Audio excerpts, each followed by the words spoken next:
What's happening, fam? L.A.R movement still moving. Book is entitled Lessons from a Non-Custodial Father at Amazon, Kindle, and Create Space. Link will be in the description box below as usual. Happy Father's Day.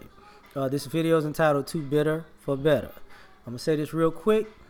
I didn't make a video yesterday because I wound up going out. But the day before that, I got into a fight, thus to bust a lip.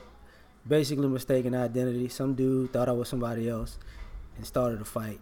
And we just had to handle that after that. So, it is what it is. Some people are too bitter to be better.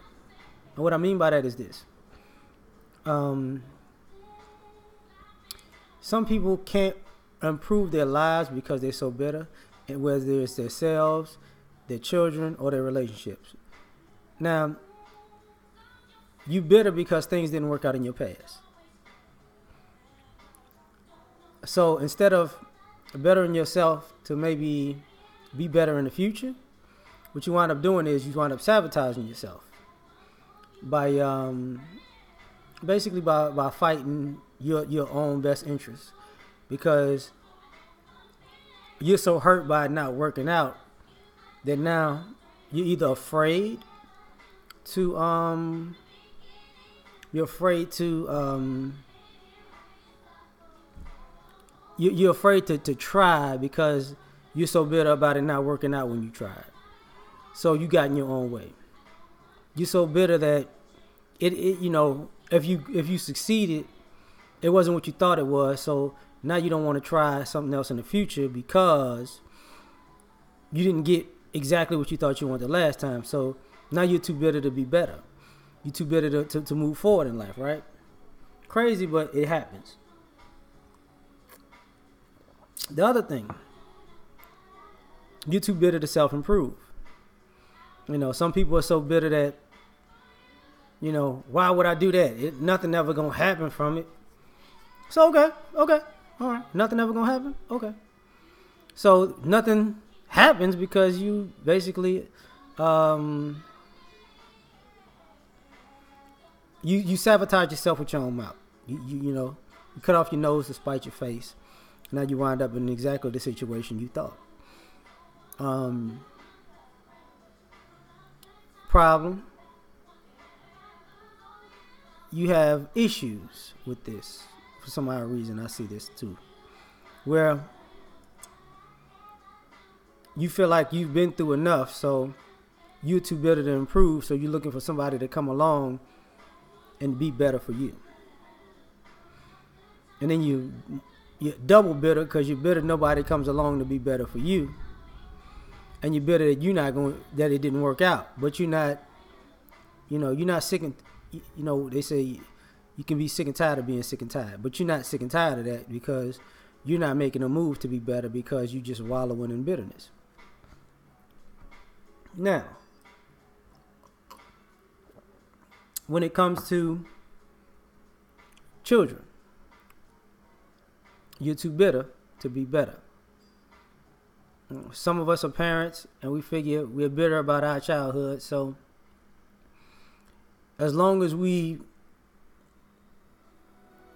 don't give our children our childhood, we're not going to give them the maximum amount of effort. I had to go through X, Y, and Z when I was a kid. So, was you burned with a hot coat hanger? No, well, you all right. Well, that's what you call being a better parent? Just not burning your kid with a hot coat iron, like you just good times, and you're not pulling out an iron like Penny. That's what it is.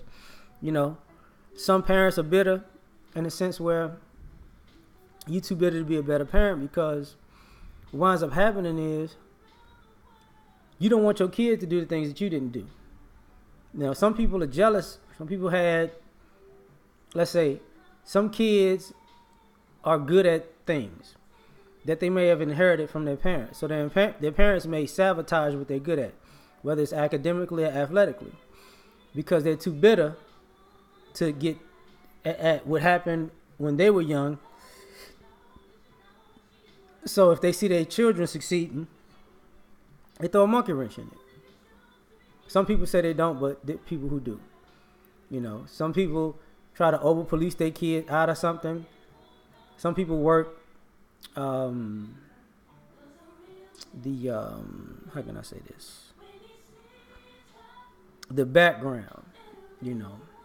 They work all of the adults in the background to sabotage the relationships. That way the kid doesn't get better.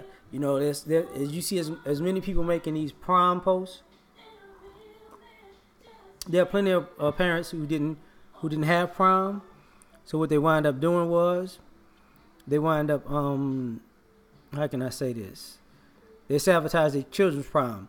That's why some of y'all see these kids prom like they had the picture with the guy in the dress and the girl in the suit. At some point, you know, the parents sabotage that prom, no matter how they call it. You know, because they knew better. Because if my prom was messed up, yours was gonna be messed up. Same thing in life. Like,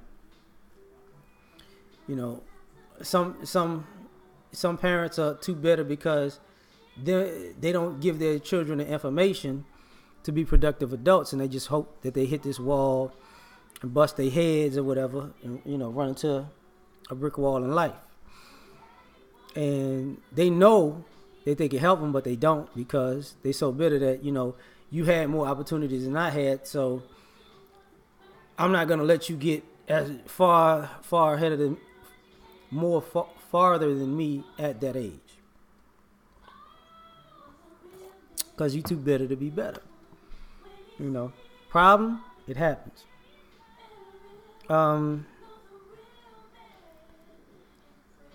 Relationships, you too bitter to be better. You too bitter to be better because you hate the opposite sex so much. Why are you quote unquote looking for love? You just don't want to admit it. So you interact with the opposite sex from a point of animosity, and you too bitter to be. You're looking for a companion, a husband or wife, but you have majored in, you have got a master's degree and a PhD in being an asshole.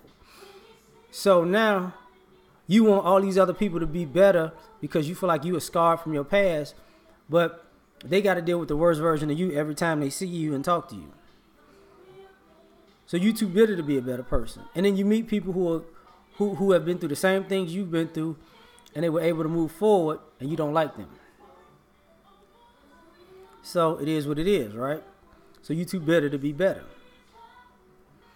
And then you want these people, there are people who want the opposite sex to come along and do all of these traditional things or stereotypical things or fantasy things or ideal things, or idealistic things. But you're not admitting that you're so bitter, nobody would do it for you. They can do all these things and are capable of all these things, but they're not capable of doing them for you because you're bitter. You know, you don't appreciate anything. You're entitled. You're a jerk. Why would somebody bend over backwards and break their neck for you when you are self-centered, self-righteous, self-serving, and selfish, and entitled at that? So, you know, you're too bitter to be better. And part of the thing with that is also people don't want to admit that they're committed to being bitter. That's the only thing that they've stuck with in life at this particular point. They haven't stuck. They haven't been there for themselves. They haven't been there for their family. They haven't been there for their friends. They haven't been there for their relationships, partners, because at the end of the day, all they were was bitter. All they're committed to is being bitter. And they can't add up the time and say, yo, what have you done for the last 365 days consistently? And their actions will say they're being bitter. And how come you haven't improved in the last 365 days? The reason is because they got up morning, noon, and night, energized and reinvigorated by bitterness. And nobody wants to address that, you know. And it becomes a problem because, you know, you were too bitter to be better. And then you meet, and it's weird because people who used to be bitter meet bitter people and see themselves like, oh damn, that's how I was. Because sometimes you're gonna eventually evolve and graduate out of that. At least some people do. And then you see how you were, and you're like, no, I don't want that. That's not me, yo. I don't ever want to be that again.